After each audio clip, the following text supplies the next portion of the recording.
মুখ্যমন্ত্ৰী হিমন্ত বিশ্ব শৰ্মাৰ আড়ম্বৰপূৰ্ণ শপত গ্ৰহণ, য'ত উপস্থিত থাকিল প্ৰধানমন্ত্ৰী নৰেন্দ্ৰ মোদী। NDAৰ সকলো মুখ্যমন্ত্ৰী উপস্থিত থাকিল অনুষ্ঠানত।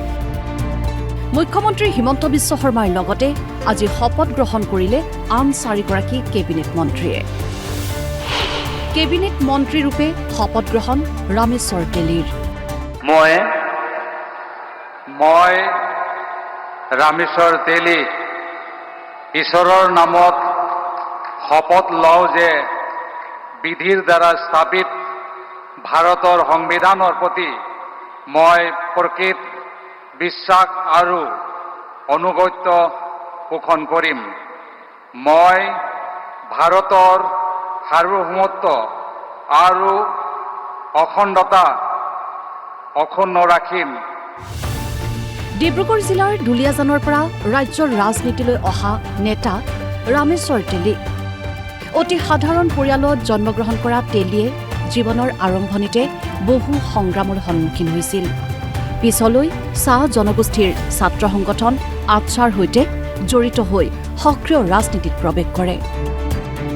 2001 আৰু 2006 চনত দুলীয়াজান সমষ্টিৰ পৰা বিধায়ক হিচাপে জয়ী হৈছিল ৰামেশ্বৰ তেলী। 2014ত ডিব্ৰুগড় লোকসভা সমষ্টিৰ পৰা সাংসদ হিচাপে নিৰ্বাচিত হোৱাৰ পিছত তেওঁৰ ৰাজনৈতিক উত্থান অধিক শক্তিশালী হয়। পৰৱৰ্তী সময়ত কেন্দ্ৰীয় মন্ত্ৰীসভাতো স্থান লাভ কৰিছিল তেওঁ।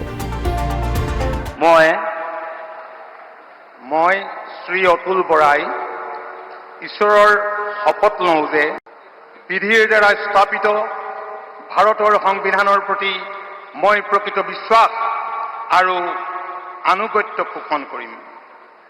মই ভাৰতৰ সাৰ্বভৌমত্ব আৰু অখণ্ডতা অক্ষুণ্ণ ৰাখিম। মই অসমৰ এগৰাকী মন্ত্ৰী হিচাপে মোৰ কৰ্তব্য বিশ্বস্ততাৰে আৰু শুদ্ধ অন্তঃকৰণেৰে সম্পাদন কৰিম। ডক্টৰ শৰ্মাৰ মন্ত্ৰীসভাত এজিপিৰ মুখ অতুল বৰা। অসম আন্দোলনৰ সময়ত ছাত্ৰ নেতা হিচাপে সক্ৰিয় ভূমিকা পালন কৰা অতুল বৰা এতিয়া ৰাজ্য চৰকাৰৰ অন্যতম অভিজ্ঞ মন্ত্ৰী। আছুৰ সভাপতি হিচাপে দায়িত্ব পালন কৰাৰ পিছত সক্ৰিয় ৰাজনীতিত যোগদান কৰে অতুল বৰাই। 1996ত প্ৰথমবাৰ বিধায়ক হিচাপে জয়ী হোৱা অতুল বৰা বৰ্তমান এজিপিৰ সভাপতি। 2016ৰ পৰা বোকাখাত সমষ্টিৰ বিধায়ক হিচাপে দায়িত্ব পালন কৰি অহা অতুল বৰাই হিমন্ত বিশ্ব শৰ্মাৰ মন্ত্ৰীসভাত কৃষি, উদ্যান, শস্য, পশুপালন, নগৰ উন্নয়ন আৰু নগৰ পৰিকল্পনা বিভাগৰ দায়িত্ব পালন কৰিছিল। মই শ্ৰীমতী অজন্তা নেওগ ঈশ্বৰৰ নামত শপত লওঁ যে বিধিৰ দ্বাৰা স্থাপিত ভাৰতৰ সংবিধানৰ প্ৰতি মই প্ৰকৃত বিশ্বাস আৰু আনুগত্য পোষণ কৰিম। মই ভাৰতৰ সাৰ্বভৌমত্ব আৰু অখণ্ডতা অক্ষুণ্ণ ৰাখিম। মই অসমৰ এগৰাকী মন্ত্ৰী হিচাপে মোৰ কৰ্তব্য বিশ্বস্ততাৰে আৰু শুদ্ধ অন্তঃকৰণেৰে সম্পাদন কৰিম। অসমৰ প্ৰথম মহিলা বিত্তমন্ত্ৰী অজন্তা নেওগ। আজিও কেবিনেট মন্ত্ৰীৰূপে শপত গ্ৰহণ নেওগৰ। অসমৰ ৰাজনীতিত শক্তিশালী মহিলাৰ মুখ অজন্তা নেওগ। 2001 চনৰ পৰা একেৰাহে 5বাৰ গোলাঘাট সমষ্টিৰ পৰা বিধায়িকা হিচাপে জয়লাভ কৰিছে অজন্তা নেওগে। আইন শিক্ষাৰে শিক্ষিত নেওগে কিছু সময় গুৱাহাটী উচ্চ ন্যায়ালয়ত আইনজীৱী হিচাপেও কাম কৰিছিল। কংগ্ৰেছ এৰি 2020 চনত বিজেপিত যোগদান কৰা অজন্তা নেওগে 2021ত পুনৰ বিধায়িকা হিচাপে জয়ী হয়। ইয়াৰ পিছতে ইতিহাস সৃষ্টি কৰি অসমৰ প্ৰথম মহিলা বিত্তমন্ত্ৰী হিচাপে দায়িত্ব গ্ৰহণ কৰে। आं मुस्रि चरण बर' अबं गसाइनि मुङाव समायखिरा लानानै बुङोदि आङो आयेन खान्थिजों सुजुजानाय भारत संबिजितखौ सैथोयै फोथायगोन आरो गनायगोन।